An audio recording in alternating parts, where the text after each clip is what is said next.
Yes. Yeah, thank you very much. I appreciate you.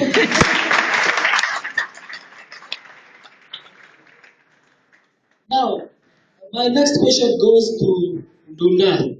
That is Daniel Baby. And the question is, you were once in high school. True or false? True. Yeah, it's true. He was in high school. And the question is, I'm telling you, he was my classmate. And he had passed when? In high school.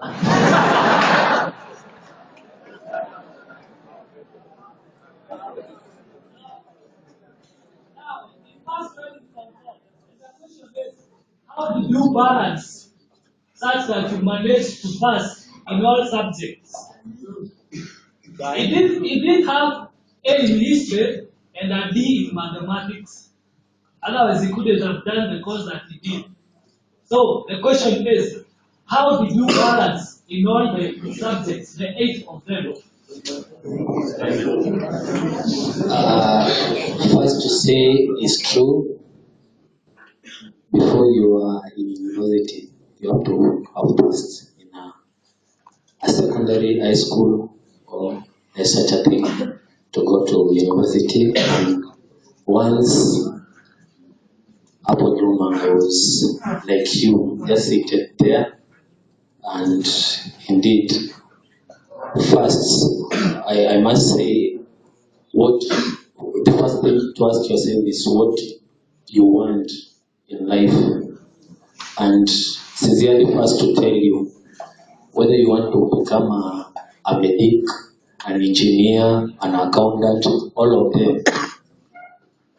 You can't specialize in those subjects that you have had. They are the core subjects of that profession. First, you have to pass all your units.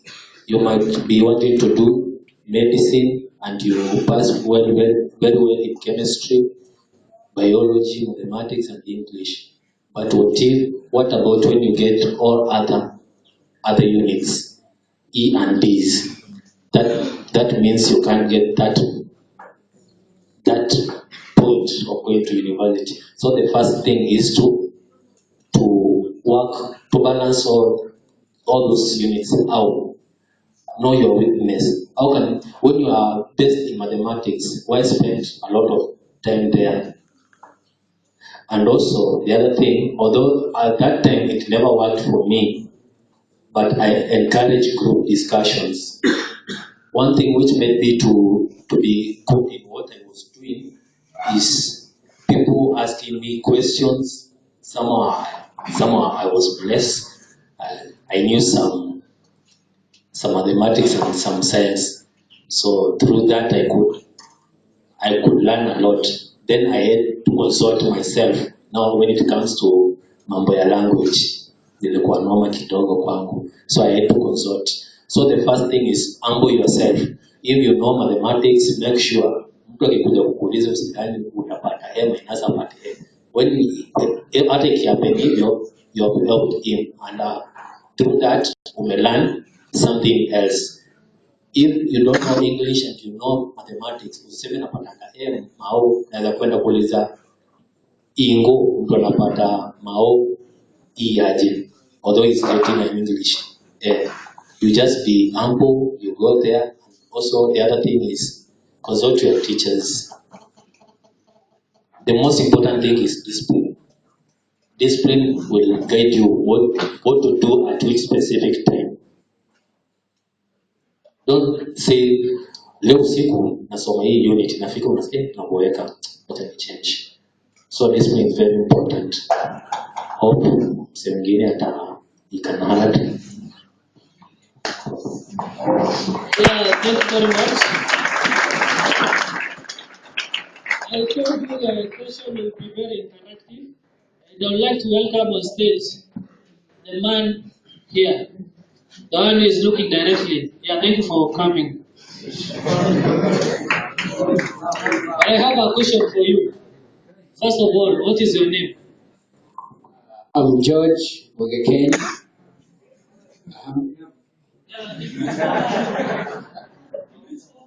I'm in Form 4. Thank you very much. You can appreciate him.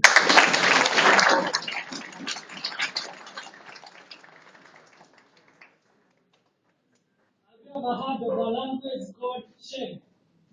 Yes. Is it used in Gatunguru Boys Secondary School? Yes, it is used. Now my question is, does it affect negatively your performance in languages? Not so much, but it affects. Thank you very much. I appreciate him.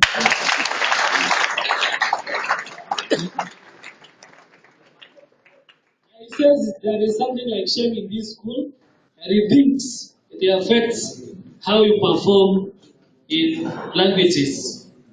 True or false? Yeah, thank you very much. Now, I want to hand the mic to Christy.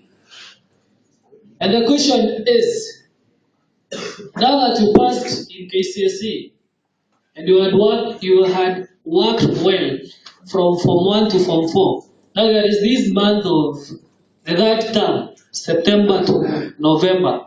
Specifically that period, how did you prepare for your KCSE examinations?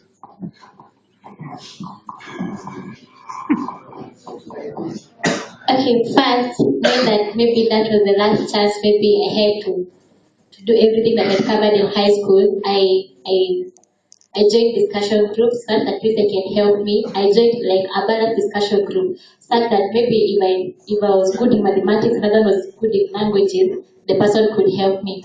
Secondly, I also use that time to interact more with my teachers so that they can help me in my weak areas and they can help me see some things we think we know, but we have to see that we don't know them. Then the third thing, I also used previous past papers, the previous past papers like KCSE. I also used many of them, and I think that's all.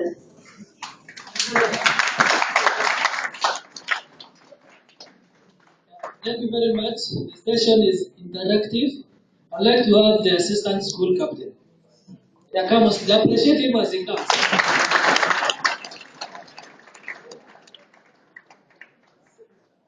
Yeah, you see, he's courageous enough to come to stage. Now, what is your name?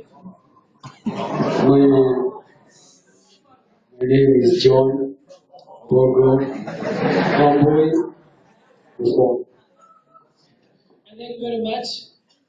Guys, the Bible says we respect the authorities, so we should respect him. In high school, I was the school captain for your information. That's why I'm tough. And I'll advise him to be tougher. So, but I know you are tougher. So, my question is, do you see something like leadership development in high schools? Does these students here benefit from any leadership skills in high schools?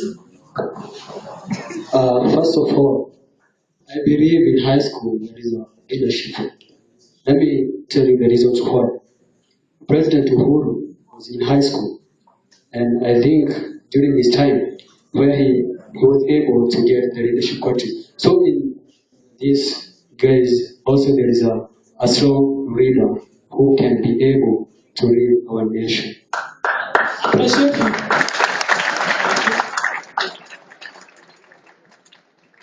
Yeah, it simply says if you want to become the president of this nation or a nation somewhere else, you can start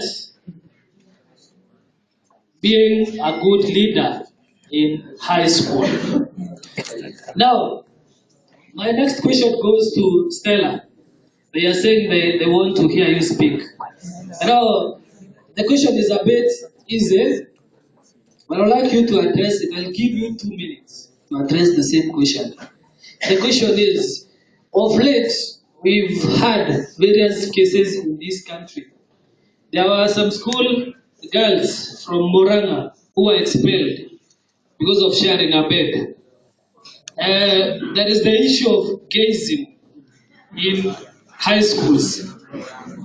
There is the issue